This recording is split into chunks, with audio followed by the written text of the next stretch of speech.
Si algo detestaba Sócrates, aparte de escribir y la pensión alimenticia, era a los sofistas. Para él, la verdad era absoluta y se relacionaba a las esencias universales. Sin embargo, olvidó al individuo y su capacidad de construir una realidad a través del lenguaje. El día de hoy hablaremos de la icónica frase: el hombre es la medida de todas las cosas, de las que son por cuanto son y de las que no son por cuanto no son, de Protágoras de Abdera, un pueblito muy lejano. Muy buenas noches, tardes o a la hora que nos estén escuchando. Nosotros somos La Fulana, un grupo de egresados de filosofía que nos gusta estar platicando sobre los vínculos entre la filosofía y nuestra vida cotidiana. El día de hoy me encuentro muy contento por estar acompañado de este gran equipazo al que voy a ir presentando uno por uno. Estos coanfitriones que son Luis Juárez. Hola, buenas noches. Espero que estén con un cafecito o un té, lo que sea, pero que disfruten el programa. Yo creo que va a estar chido. Muy bien, Yaya Juárez.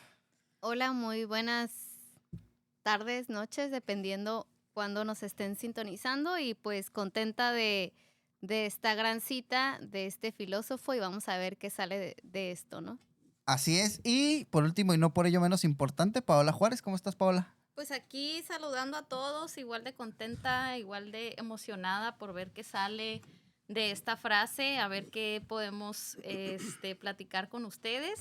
Esperemos que les guste y agradecida también, obviamente, como todos nosotros, con el equipo de producción de Laura y Armando.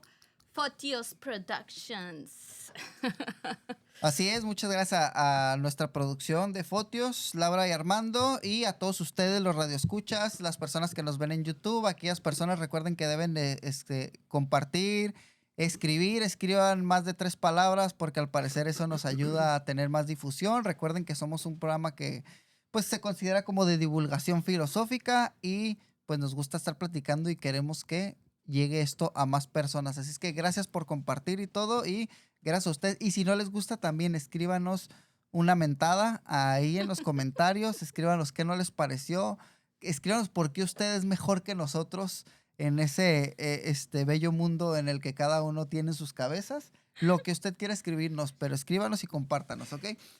Y el día de hoy, pues, tenemos este interesante y sabroso tuitazo que se aventó Protágoras de Abdera. ¿Qué podemos mencionar antes de nada de Protágoras, antes de mencionarlo a él, sobre los sofistas, Paola?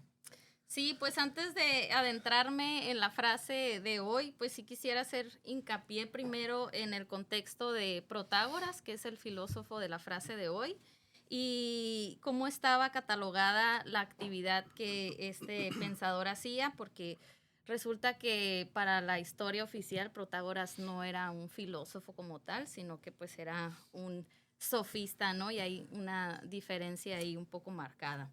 El nacimiento de la sofística se va a gestar cuando hay profundas transformaciones, tanto sociales como políticas, y algo muy importante, pues transformaciones intelectuales en Atenas. Entonces, los sofistas, digamos, serían los representantes de este cambio en el que la capacidad de la razón empieza a valorarse por encima del azar, por encima del destino, por encima de las tradiciones y otro punto muy importante, por encima de la aristocracia e incluso de la religión.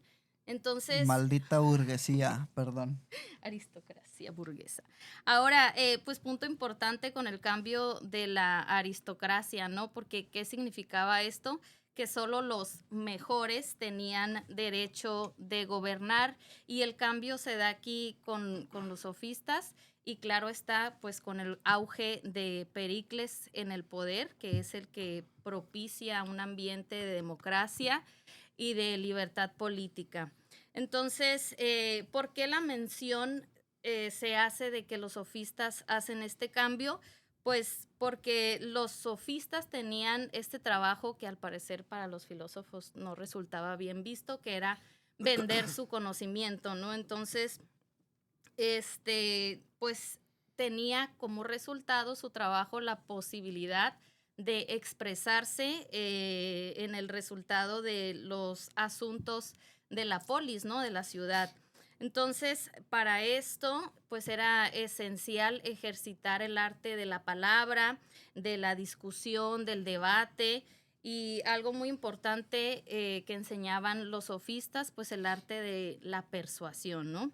Entonces, lo que los sofistas brindaban a los, pues si eran clientes, digamos, porque pagaban o vendían su conocimiento, es este ejercicio del poder de la expresión para que tú como ciudadano pudieras ocupar un lugar en la democracia, en la república, o bien que te pudieras defender de alguna acusación que se hiciera en tu contra, porque pues antes no existían los abogados, y en este sentido pues tiene relación con el trabajo que hacían los abogados, ¿no? Que es defenderte en algún caso de acusación.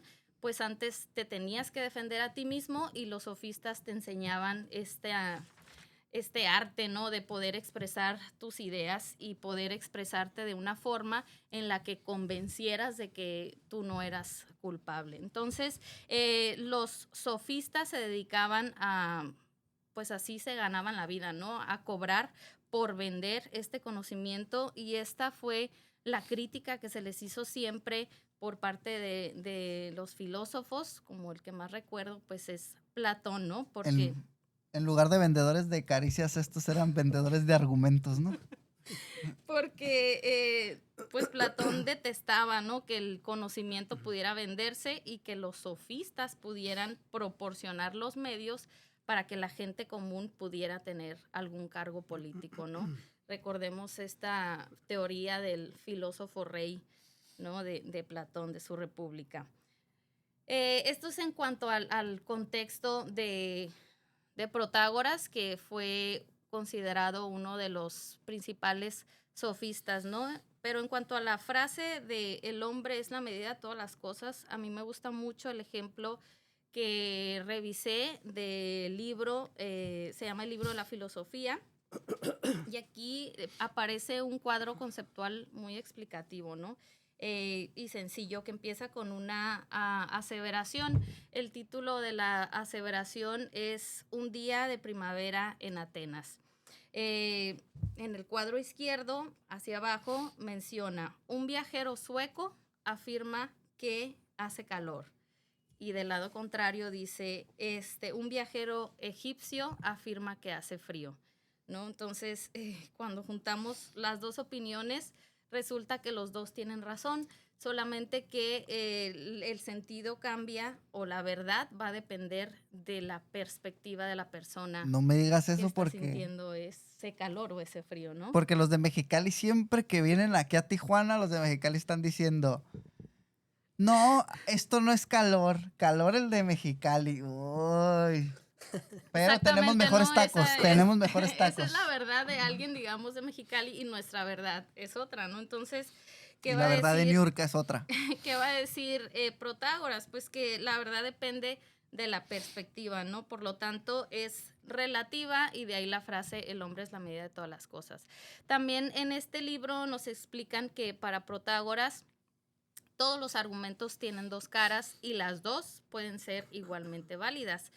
Él mismo, siendo un sofista y por tanto alguien que enseñaba derecho y retórica, que es, como mencioné anteriormente, pues el arte de hablar y de convencer, ¿no? A tu auditorio, pues él mismo afirmaba que podía convertir un argumento perdedor en ganador. No tanto por la cuestión de si es verdad o es mentira, sino por la capacidad de persuasión que tenía, y con la que se explica la idea que se quiere defender, ¿no? Entonces, es así que Protágoras reconoce que lo que uno cree es relativo, y es el hombre el que mantiene una opinión o una idea con la que le da valor a la misma. En este sentido, lo que nos deja ver esta frase, al menos a mi parecer, es que todo en lo que creemos es subjetivo, es relativo, y de este modo Protágoras se opone a la idea de que hay definiciones absolutas, como las que hacían pues de nuevo Platón, absolutas como de justicia, como de verdad, como de virtud, ¿no? Porque lo que puede ser cierto para una persona pues puede ser falso para otra. Y esta idea de Protágoras también la aplica en los valores morales como del bien y del mal, ¿no? Porque para Protágoras nada es esencialmente bueno o malo, o ético o correcto, porque la persona o la sociedad así lo considera, ¿no? Pero no hay un valor universal de verdad o de justicia o de virtud. Todo depende de cómo se vean las cosas.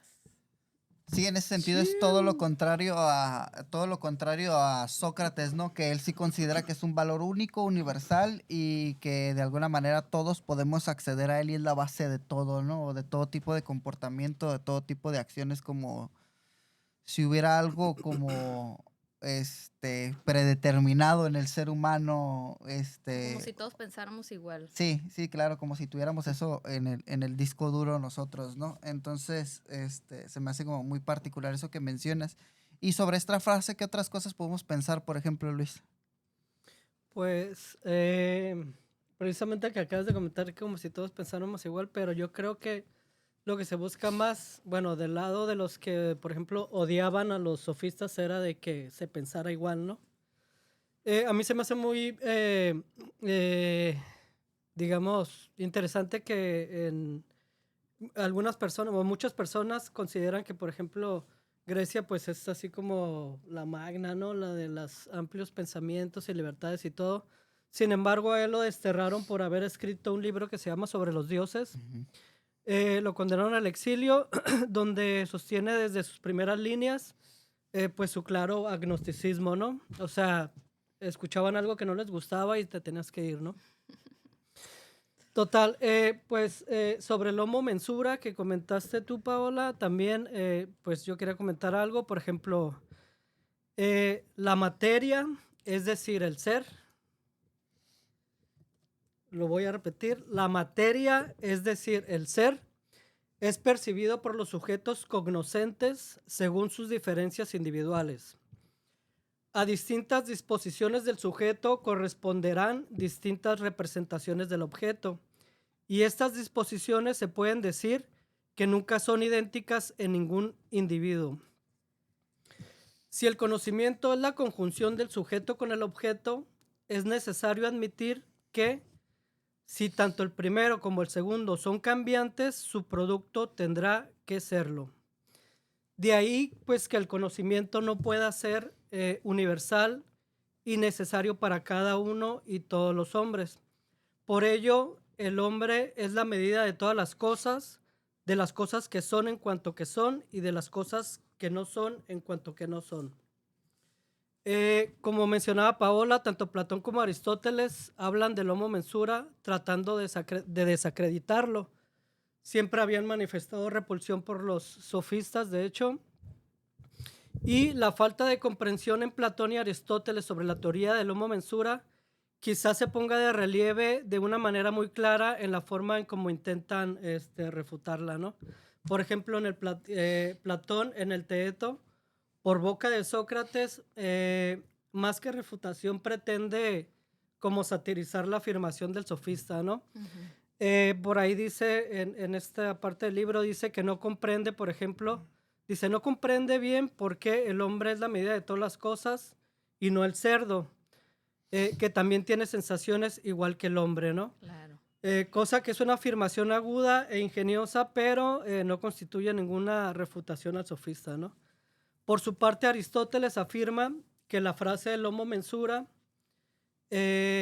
infringe el principio de contradicción, el cual es: dos afirmaciones contradictorias no pueden ser ambas verdaderas simultáneamente.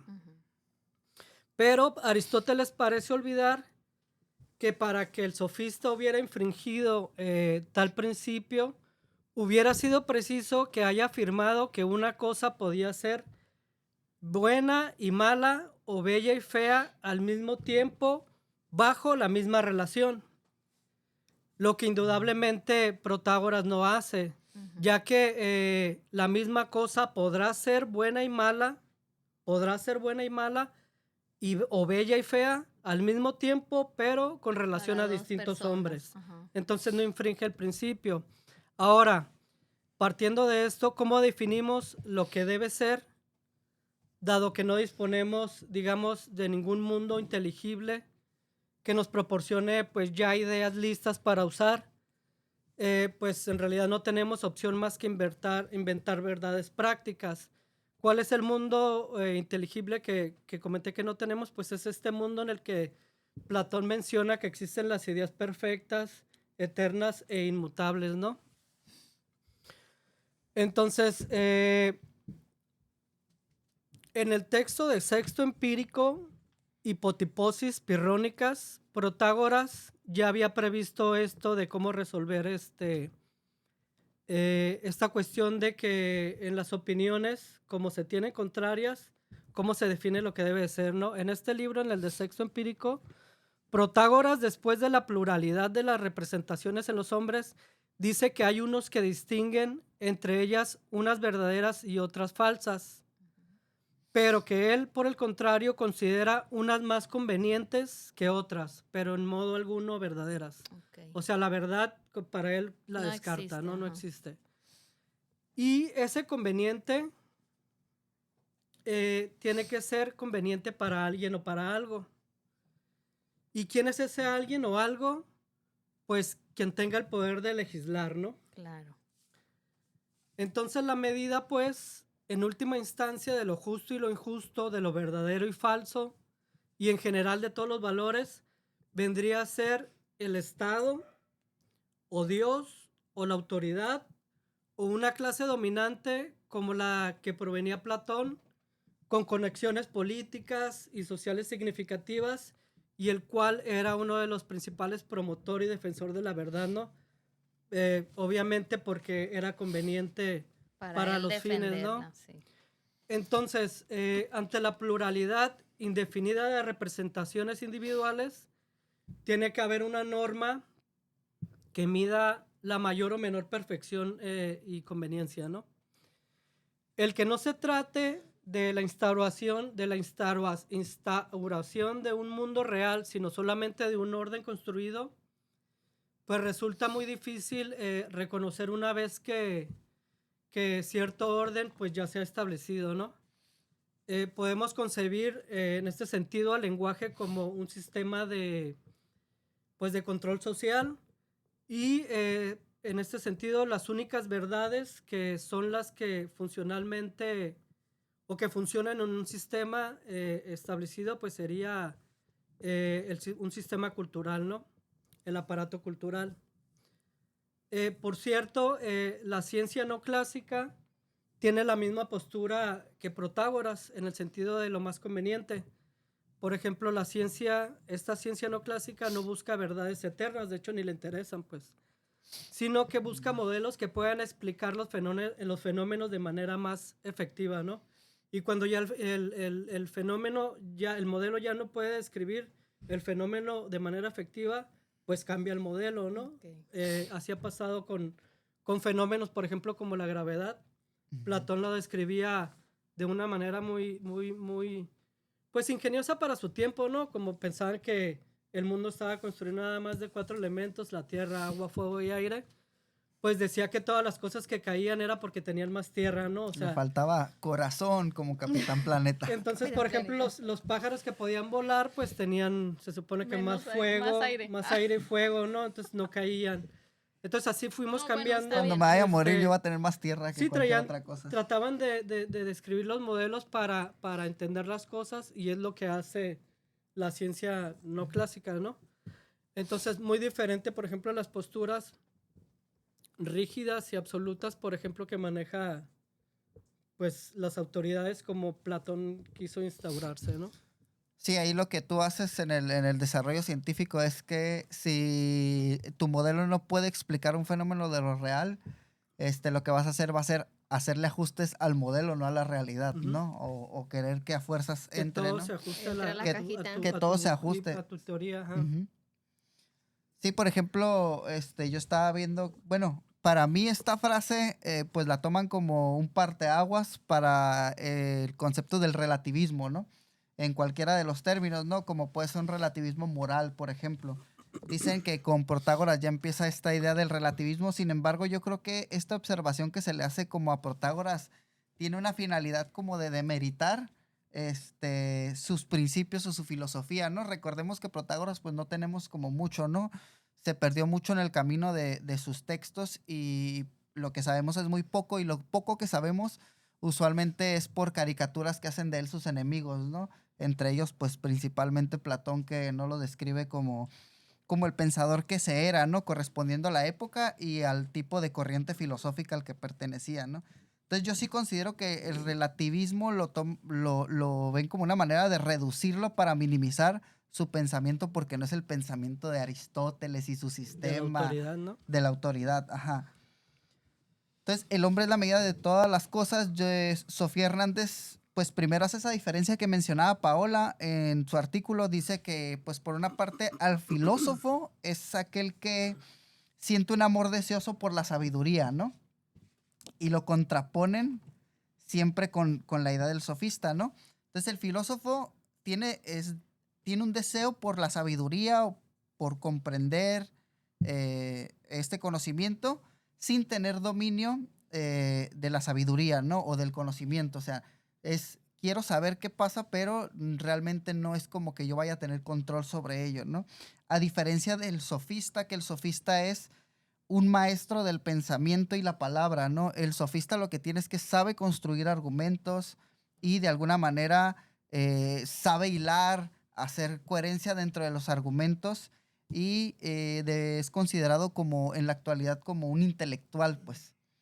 Que el intelectual no es lo mismo un sabio, pues, y ese es uno de los problemas que nosotros siempre estamos como discutiendo en filosofía, sobre todo en este tipo de carreras donde tenemos por una parte a la persona que sabe mucho y lo menciona como robot, pero tenemos a alguien que va hilando ciertas ideas y las va saboreando o va llegando como a este tipo de sabiduría a través de la experiencia, ¿no?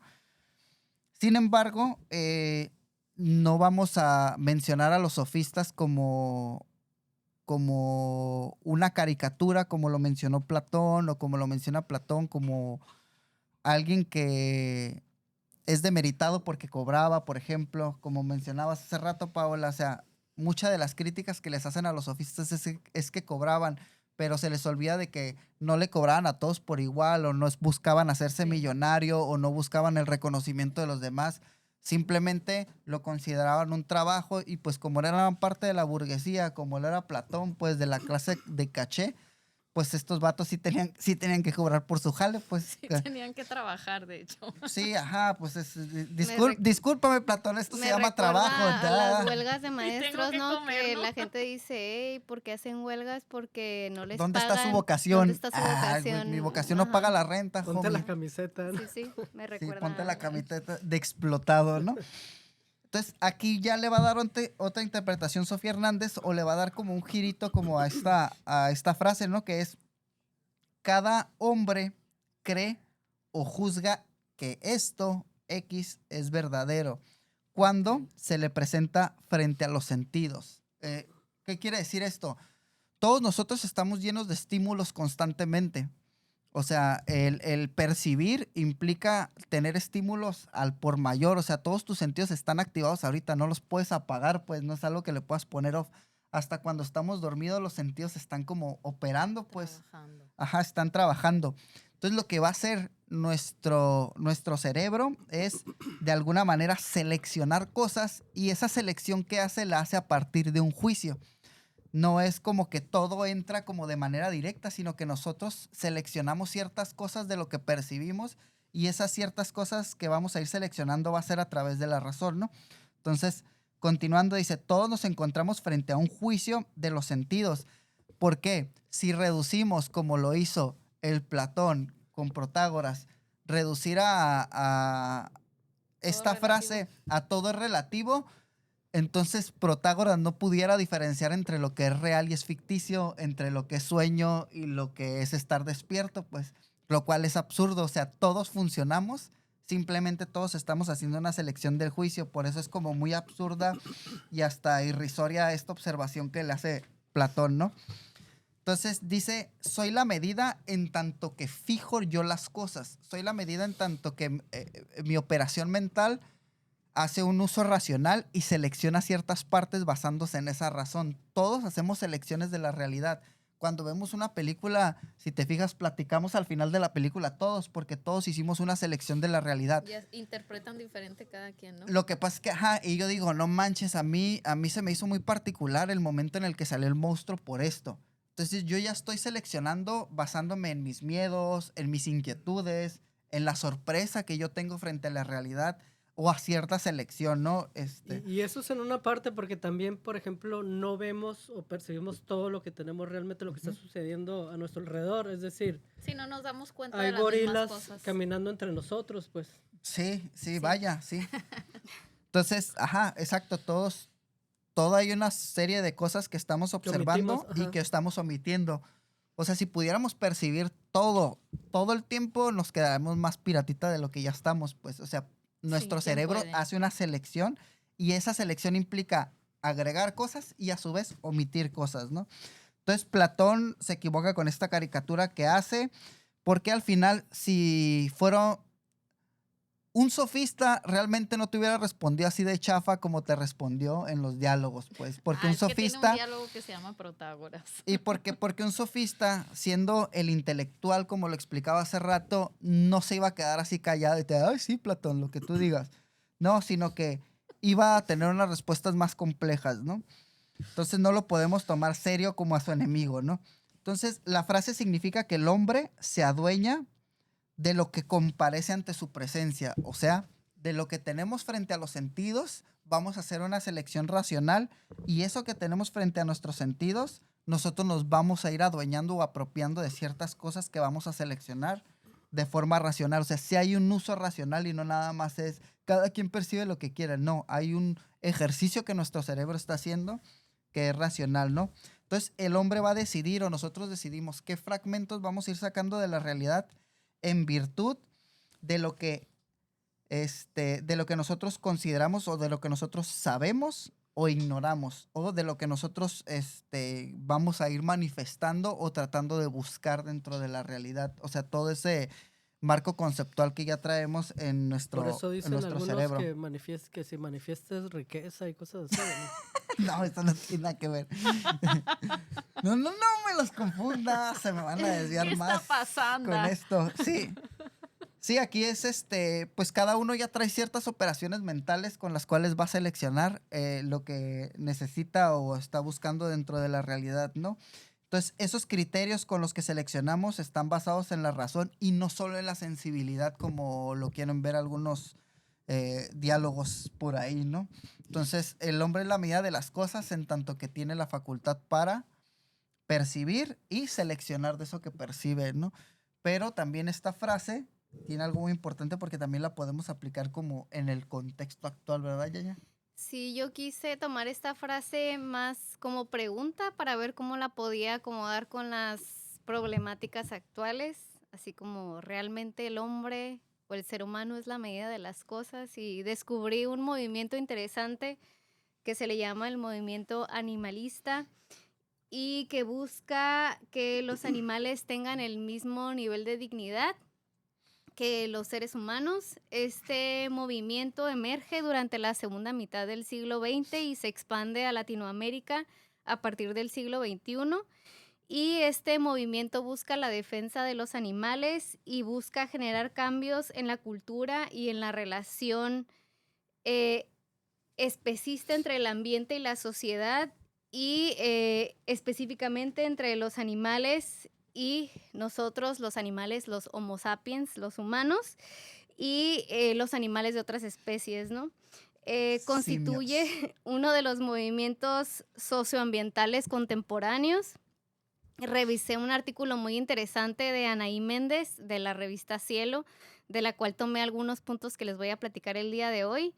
Hay un movimiento, específicamente ella trata sobre un movimiento actual que es en Argentina, que se llama Asociación Animalista Libera, #SinSu o Animal Libre. Y la crítica al especismo es que, y tomando específicamente los términos de una filósofa argentina llamada Mónica Crognolini, que explica que el soberano, o sea, el ser humano, ¿no?, se funda en la idea de separación por superioridad con respecto a todo lo viviente, idea sobre la que se origina la naturalización del sacrificio animal. Esa naturalización justifica la dominación del animal por parte del hombre y, según la filósofa, abro cita, los animales son parte de esa otredad que es anulada como tal, por tanto como posibilidad de ser, ¿no? Y en el desarrollo de este tipo de relación ontológica entre hombre y animal, la subjetividad especista se devora al otro en ejercicios de domesticación, de ingesta y de dominación servil. Eh, Dichos ejercicios no se dan solamente en abstracto, sino que se materializan en prácticas y relaciones socioambientales muy concretas y que están vinculadas al uso instrumental y a la explotación de animales, en particular en el ambiente en general.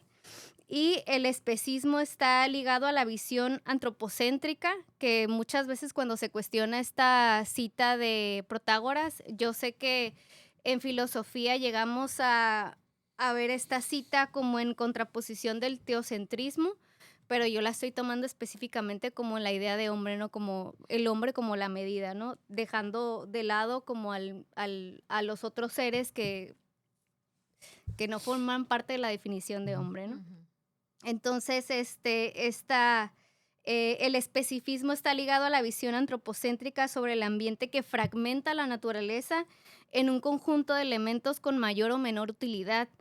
Es decir, concibe las especies y a los ecosistemas como objetos que pueden estar bajo la propiedad de la humanidad, y la impronta utilitarista que signa las nociones de desarrollo y de progreso, pues justifica la penetración del mercado en el ambiente para conseguir un supuesto bienestar y el crecimiento económico.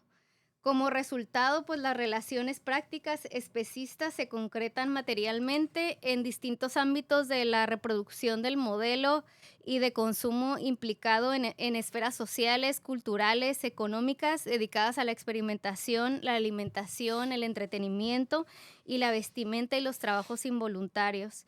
Se institucionalizan tratos desventajosos y desiguales en especies animales, y así también de manera simbólica, ¿no? Hemos escuchado muchas veces, incluso yo de manera, pues tal vez sin pensarlo demasiado, sin racionalizar realmente lo que decía, creo que todos hemos manifestado expresiones por medio del lenguaje que desvalorizan características negativas en relación a los animales, ¿no? O sea, como, eres un animal, como haciendo alusión a Como si que es fueran alguien menos, ¿no? Ya ves, ¿por qué irracional les o dices que changos? Y como si nosotros no fuéramos, ¿no? Ajá, exacto, Sí. ajá, como si fueran características negativas específicamente a otras personas de la especie humana, ¿no? Entonces, más que nada,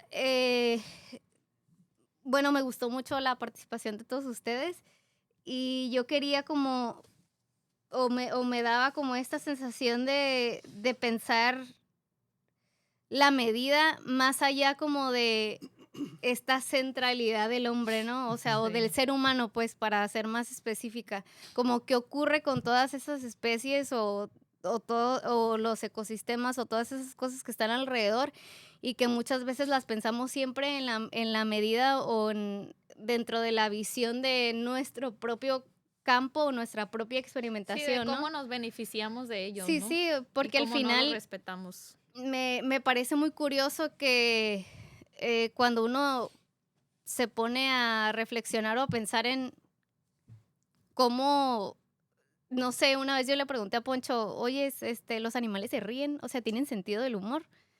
Y nos quedamos pensando sobre eso y en eso platicamos, ¿no? Entonces yo puedo pensar el humor y puedo pensar la risa o puedo pensar como el deseo como humano, ¿no? Porque tengo una serie de conocimientos culturales y una serie de imágenes o una serie de acervo que me hace pensar en el placer o me hace pensar en la risa. Pero ¿qué pasa con el otro ente vivo que a lo mejor no comparte un lenguaje que al menos desconozco? Y cómo lo experimenta o si le he puesto atención en cómo lo hace, ¿no? Entonces me pareció interesante esta reflexión o más bien este desarrollo filosófico que hace esta filósofa Mónica Cragnolini, espero pronunciarla bien, su apellido, en el hecho de poner énfasis en la visión del otro, ¿no? Del otro Fuera del que hombre. no tiene el término como humano, pero que también vive y que también tiene pues existencia, importancia, necesidades y que está aquí con nosotros, ¿no? Nada más les recuerdo que si quieren utilizar el término de animal para insultar, los animales no pagan impuestos, ¿eh? Sí, ahorita, Ni por renta. ejemplo, ni renta. Por ejemplo, sí, pues al final el hombre también es en tanto que mide, ¿no?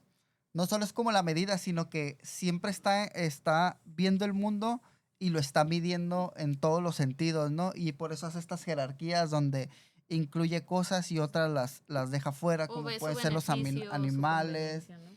o ve los recursos, o cuida a los hijos en tanto que su propiedad, por ejemplo, cuida a los animales en tanto que les son útiles, ya sea Claro. porque los ven como guardias, ¿no? Porque no hay un policía ahí en su colonia y les dicen, ay, el perro va a cuidar la casa, ¿no? Y no lo ven como otra entidad viva O que como tiene valor de voluntad. cambio. Y fíjate que ese tipo de, digamos, como de lugar en el pedestal que nos sentimos es muy cristianón, pues, o sea, viene en la Claro. Biblia, en el principio se supone que cuando Tienes derecho a mandar sobre crea a los a demás. Adán y Eva, se supone que ya después crea a todos los animales, ¿no? Ya después hay algo así como que dice, y ya le da derecho a todas Ajá. las demás especies, ¿no? Como diciendo, utilízalas, pues, que es lo que Para después tu caemos, beneficio. ¿no? Como en nada más beneficiarnos de ellas, pues. Que de hecho recuerdo una de las clases de el profesor Ramírez que mencionaba precisamente como esa